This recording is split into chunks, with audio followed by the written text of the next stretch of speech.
মেহুকে নিয়ে এই first time সেলুনে এসেছিলাম। সত্যি দিনটা মনে রাখার মতো ছিল। আর আমি কিন্তু একটু ভয়ে ছিলাম। ও হেয়ার কাট করবে, আমার ভয় লাগছে।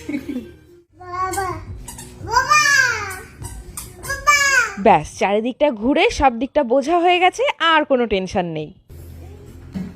এইটুকু কাটলে মানে চুলটা বাঁধা যাবে এরকম করে যেটুকু হয়। হেয়ারটা কতটুকু কাট করা হবে এই নিয়ে কিন্তু মেহুর মায়ের ভীষণ চিন্তা, কারণ মেহুর মাথায় দুটো ঝুঁটি বাঁধতে মেহুর মা ভীষণ পছন্দ করে। মেহুর মাথায় যে হেয়ারগুলো দেখছো এগুলো কিন্তু মেহুর বার্থ হেয়ার। নিয়ম রক্ষার জন্য ওই অন্নপ্রাশনের আগে ওর চুলে একটু কাঁচি ঠেকানো হয়েছিল আর কি, বাট ন্যাড়া এখনো পর্যন্ত কিন্তু করানো হয়নি। মন তো একদমই চায় না মেহুকে ন্যাড়া করে দিতে, কিন্তু মাথায় ভীষণ চাপ। মা আগে থেকেই বলে রেখেছে এবার ঘুরে এসেই মেহুর সব চুলগুলো ফেলে দিতে। এই তো মামা,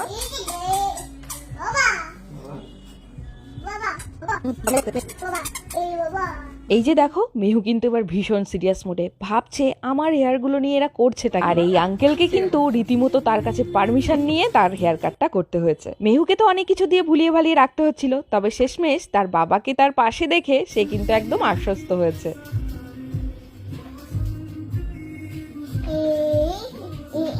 এই মুহূর্তগুলো ফ্রেমবন্দি করে রাখতে আমার এত ভালো লাগে যে কি বলবো, তার কারণ আমি জানি এরপরে হাজার চাইলেও এই দিনগুলো আমি আর ফিরে পাবো না। তাই হাজারো কষ্টের মাঝে এই ভিডিওগুলো এডিট করি আর তোমাদের সাথে কিছুটা শেয়ার করে নিই আর কিছুটা আমার কাছে রেখে। মেহুকে অনেক রকম ভাবে ভুলিয়ে ভালিয়ে রেখেছিলাম ঠিকই, তবে ও কিন্তু একদমই কোনো প্রবলেম ক্রিয়েট করে। মেহুর কাছে চারিদিকটা ছিল একদমই নতুন, তাই ও বারে বারে চারিদিকটা ভালোভাবে দেখে নিচ্ছিল। আর বাবাকে যখন হেয়ার কাট করতে দেখছে তখন তার কোনো চিন্তাই নেই।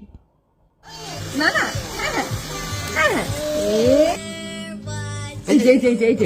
এই যে কোকোমেলন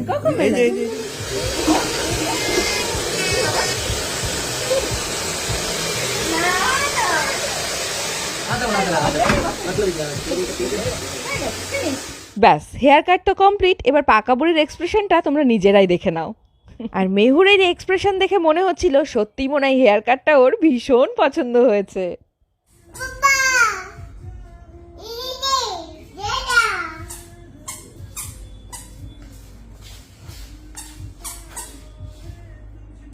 মেহুর সাথে কাটানো এই মুহূর্তগুলো যতটাই আনন্দের ততটাই কিন্তু ভয়ের, কারণ আমরা কেউই জানি না যে ও কেমন বিহেভ করবে। তবে আমার জান বাচ্চাটা কিন্তু ভীষণ সোনা বাচ্চা, কোনো রকম কোনো প্রবলেম না করেই হেয়ার কাট করে বেরিয়ে গেল। ছোটখাটো একটা যুদ্ধ সেরে পার্লার থেকে বেরিয়ে কিন্তু আমি একটা দীর্ঘ নিঃশ্বাস ফেলেছিলাম। আর নিউ হেয়ার কাট করে মেহু নতুন গার্ডার কিনবে না তাই আবার হয় নাকি? আজকের ব্লগটা এখানেই শেষ করছি। ব্লগটা কেমন লাগলো জানাতে কেউ ভুলো না। চলো আপাতত এখানেই বিদায় নিচ্ছি, দেখা হচ্ছে তোমাদের সাথে নিউ ব্লগে।